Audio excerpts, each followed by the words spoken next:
This is iFilm. I'm Kara Harshbarger. We're talking with George Clooney. George, the political environment that Murrow was fighting in the 50s eerily rings true today. Sure. How much did that influence you to make this film now?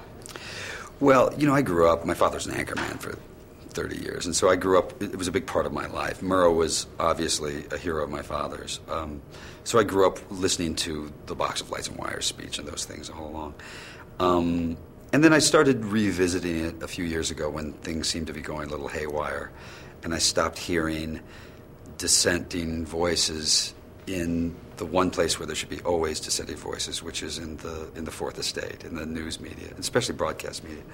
I was concerned because whoever's in power, the job of the broadcast journalist or the journalist in general is to question authority, whoever that authority is. It's not just your right, it's your duty. It's a duty of every citizen. And I started reading these speeches, and I thought, wow, these are beautiful. Boy, nobody writes like this anymore. And I thought there were some similarities and some things to talk about the erosion of civil liberties by the use of fear. And I thought that there were things that were worth keeping in a historical context, sort of like the Crucible did with McCarthyism, so that you can say, look, I'm not standing on a soapbox preaching right or wrong, just opening the debate again. It seemed fair. Right. Being an actor yourself, how does that influence the way that you direct actors? I tell you, I don't really direct actors. You cast the right people. Honest to God, look, you've seen David Strathairn. He's amazing in this film. I mean, he is.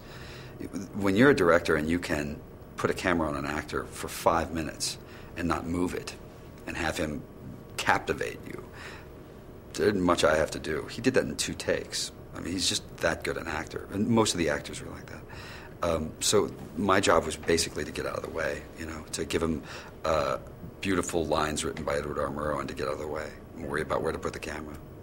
Right. You're also in the film. You play Fred Friendly. Yeah. So when you're in a scene as an actor, how do you know you're getting what you need as a director? You don't. That's the unfortunate thing. But in a way, I know as a director in a scene what I need from the actor. So I can sit there and go, I know I won't be on me. I knew where the focus was going to be, which was on David. So I knew if I didn't quite get it, it didn't matter as much. I had to focus on the performance of David. So it's much, in a way it's good because Fred Friendly was much more in the background anyway, so it made it easier for me in a way, not to focus on me. Right. Always better anyway.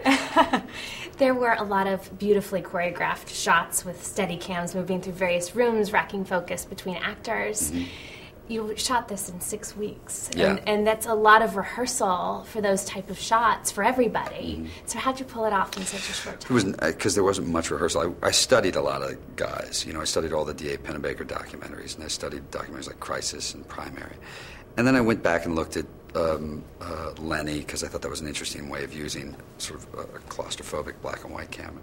And I looked at a lot of Godard things. I tried to get the lenses that he used for Breathless. I thought about shooting on Super 16 for a while. So I paid attention to the things I wanted. I wanted it to feel like a documentary more than a film, in a way, because we were going to use real footage of McCarthy.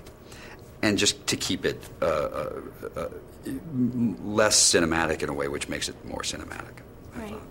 This is your second feature as a director. Right. So where will your directing career fall within your acting career? Well, hopefully it'll sort of begin to take over the acting career as you go. Anyone who has any idea of a history of an acting career, you get a career for about 10 years and you're pretty much done. People are sick of seeing you. And I don't really like the idea of having to audition for, 3 lines on the Facts of Life reunion show. So I like the idea of being able to direct along the way. So hopefully that'll be the way it goes. Clint Eastwood's always a good example of that.